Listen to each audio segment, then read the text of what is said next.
शारदीय नवरात्रि की। शारदीय नवरात्रि का दूसरा दिन है आज और आज मां ब्रह्मचारिणी को पूरा दूसरा दिन समर्पित है।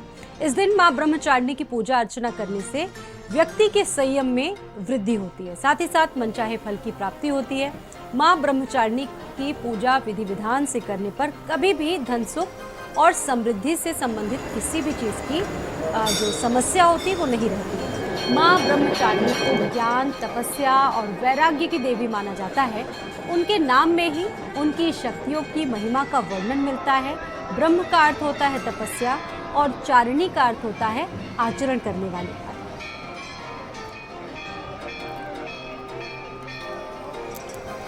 अर्थात कठोर तप और ब्रह्म में लीन रहने की वजह से इन्हें ब्रह्मचारिणी कहा गया है।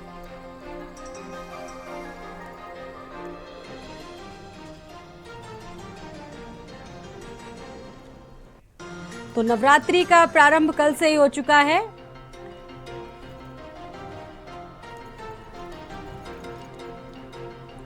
और ऐसे में माँ की पूजा कैसे करें और किस तरह से अर्चना करें ताकि माँ पूरी तरह से खुश हो जाए और अपने भक्तों को मनचाहा वर दे दे। हमारे साथ इस वक्त आचार्य डॉक्टर मोहित शुक्ला जी जुड़ चुके हैं भारत समाचार में। सर, बहुत स्वागत है आपका आचार्य जी। सबसे पहले तो भारत समाचार की इस खास पेशकश में नवरात्र, शारदीय नवरात्रि जिसका शुभारंभ हो चुका है, जिसकी चर्चा आज हम करने जा रहे हैं। कल पहला दिन था और आज दूसरा दिन ब्रह्मचारिणी माता की पूजा करने का होता है।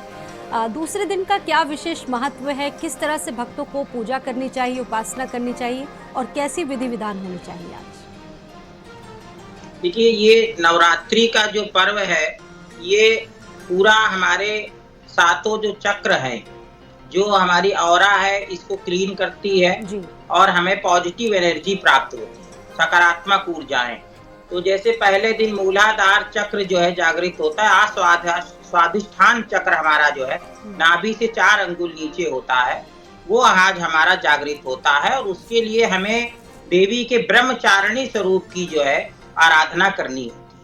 तो ये देवी का जो ब्रह्मचारिणी जो स्वरूप है ये तप, योग और वैराग्य, त्याग का प्रतीक है। एक ही देवी है और उन्हीं के ये भिन्न भिन्न स्वरूप हैं। तो अब प्रश्न ये है कि एक देवी के भिन्न भिन्न स्वरूप की हम उपासना क्यों करें, एक ही नाम से क्यों ना करें? तो ऐसा इसलिए है क्योंकि जिस भी स्वरूप और रूप की हम उपासना करते हैं और वैसी शक्तियां हमें देवी से प्राप्त होती हैं, क्योंकि भगवान में, देवी में इतनी शक्तियां हैं कि हम उसको एक बार में सब शक्तियों को साधारण मनुष्य होने के कारण नहीं ग्रहण कर सकते। इसलिए देवी ने ये अपनी लीला करके, जो कथा के माध्यम से मैं भी आपको बताऊंगा कि भिन्न भिन्न ये स्वरूप धारण किए, जिससे लोक कल्याण हो और लोगों को ये विभिन्न प्रकार की शक्तियां प्राप्त हों। वो शक्तियां क्या हैं और वो कथा क्या है, ये अभी आगे आपके प्रश्न करने पे मैं विस्तार से दर्शकों को बताऊंगा। बिल्कुल, आप बता रहे हैं ये तमाम चीज़ें होती हैं। बिल्कुल, ब्रह्मचारिणी माता की दूसरे दिन पूजा करने का विधान है। आप जिक्र कर रहे हैं कि कथा होती है ब्रह्मचारिणी माता की। अब ऐसे में जो भक्त 9 दिन का जिनका व्रत है वो किस तरह से साधना करें ताकि माता उनसे प्रसन्न हो सके, उस तरह से फल मिले, साधना किस प्रकार से करनी चाहिए माता की? देखिए, जो माता की साधना है उसको करने का सबसे जो सरल विधान है वो मैं आज बताऊंगा।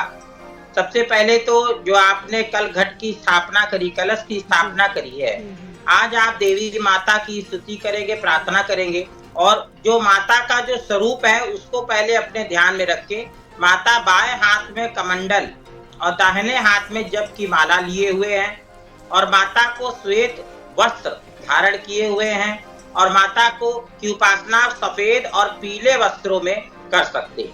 और माता की जब स्तुति करें वो मंत्र मैं आपको बताता हूँ। या देवी सर्वभूतेषु मां ब्रह्मचारिण रूपेण संस्थिता नमस्तस्यै नमस्तस्यै नमस्तस्यै नमो नमः।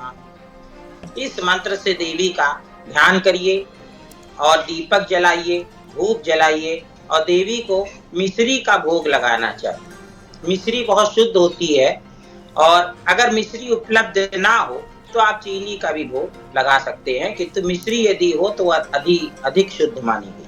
और इस प्रकार से देवी की उपासना करिए और कन्या पूजन अवश्य करिए। ऐसी कन्याओं जिसका विवाह तय हो गया हो और हुआ ना हो, उसका भी आप पूजा करेंगे तो विशेष लाभकारी होगा। और उसको उसकी पूजा करके वस्त्र दक्षिणा इत्यादि दे के और संतुष्ट करके आशीर्वाद प्राप्त करना चाहिए। भोजन कराना चाहिए कन्या को। और आज के दिन माता का जप भी मंत्र है और वो मंत्र भी मैं आपको बता रहा हूँ। और माता का मंत्र का जप करिए। देवी सप्तशती के दुर्गा पाठ अवश्य करिए और कवच अर्गला कीलक, और जो उसके पश्चात जो आप पूरा अगर 13 अध्याय करते हैं तो अति उत्तम है, और नहीं कर पाते हैं तो कल पहला आपने किया था, आज दूसरा, तीसरा और चौथा। इसमें देवी की एक 3 टोटल कथाएं हैं दुर्गा सप्तशती में। जो दूसरी कथा है वो दूसरे, तीसरे, चौथे अध्याय में पूर्ण होगी। इन तीनों का आज पाठ करना चाहिए। और फिर देवी का जो मंत्र है, मैंने कहा जप मंत्र, वो भी मैं बताता हूँ। ओम ऐं ह्रीं क्लीं चामुंडाय विच्चे द्वितीय ब्रह्मचारिणी देवे नमः। एक बार और सुनिए। ओम ऐं ह्रीं क्लीं चामुंडाय विच्चे द्वितीय ब्रह्मचारिणी देवे नमः। इस मंत्र से जप करिए और देवी का कम से कम 108 माला जप अवश्य करिए। उसके पश्चात जब आप जप कर लें तो कम से कम 11 आहुति का हवन, एक छोटा सा हवन कुंड में अवश्य करिए। कम से कम 11, नहीं तो आप 21 और 108 भी कर सकते। और उसका मंत्र इसी में नमः के स्थान पे स्वाहा कर देंगे। किस प्रकार, सुनिए। ओम ऐं ह्रीं क्लीं चामुंडाय विच्चे द्वितीय ब्रह्मचारिणी देवे स्वाहा। इस मंत्र से आप 11 बार कम से कम आहुति अवश्य दीजिए। देखिए, यज्ञ जो है करने से ही पूजन पूर्ण होता है, और हवन जो है नवरात्रि में विशेष फलदायी कहा गया है। इसलिए हवन, सूक्ष्म हवन अवश्य करिए। और नवमी वाले दिन बड़ा यज्ञ करना चाहिए। वो आप किसी योग्य आचार्य को बुला के भी करवा सकते हैं और नहीं तो स्वयं भी कर सकते हैं, मगर नित्य सूक्ष्म यज्ञ तो अवश्य ही करना चाहिए और देवी को अवश्य भोग लगाना। जी, अब बिल्कुल नवरात्रि के 9 दिन चल रहे हैं और सबसे महत्वपूर्ण बात यह है कि पूजन की जो विधि आप बता रहे हैं वो बहुत ज़रूरी है। उस विधि से पूजन हो तो फिर क्या बात है। लेकिन अगर फिर भी कोई भूल चूक रह जाती है या किसी तरह की कोई भूल हो जाती है तो कैसे उस चीज़ को सुधारा जा सकता है, उसको किस तरीके से ठीक किया जा सकता है? देखिए, अगर कोई भूल चूक हो जाए तो आप देवी से प्रार्थना करिए, कहिए हे देवी, जो पूत है, जो बालक है, वो पूत कपूत हो सकता है किंतु माता को माता नहीं होती है।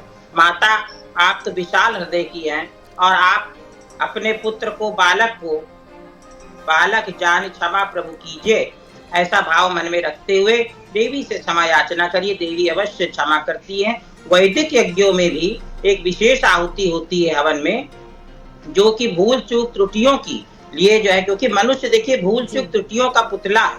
कितना भी वो प्रयास कर ले किंतु फिर भी वो कोई ना कोई भूल चूक त्रुटि कर ही देता है।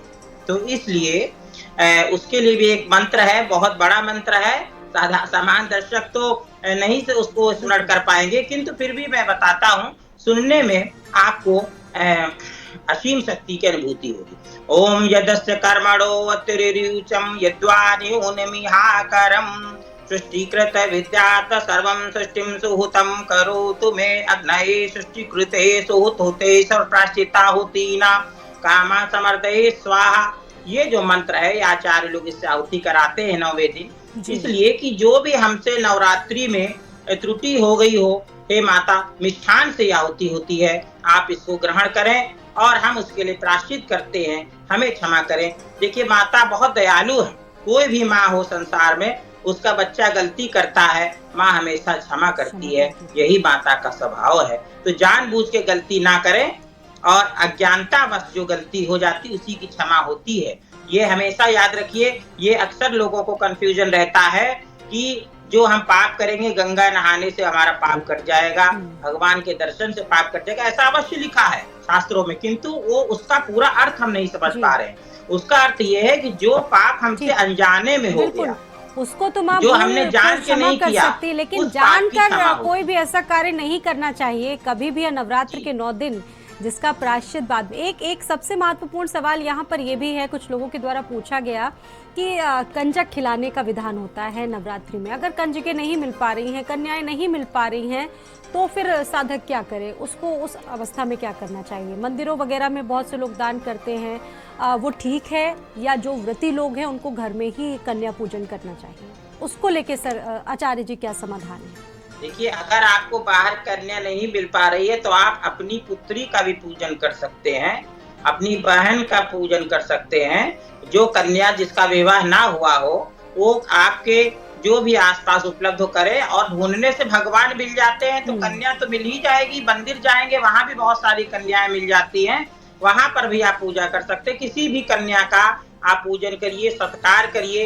ये जो है नारी शक्ति का सम्मान का प्रतीक जो नवरात्रि पर्व है, जब तक आप कन्या का पूजन सम्मान नहीं करेंगे, नारी शक्ति का सम्मान नहीं करेंगे, तब तक देवी शक्ति भी प्रसन्न नहीं होगी। ठीक है, तो वक्त बहुत कम बचा है आचार्य जी, मैं चाहती हूँ आप एक छोटा सा टिप्स आज दूसरे दिन के लिए हमारे तमाम जो दर्शक हैं, जो देख रहे हैं, आप जल्दी से दे दीजिए।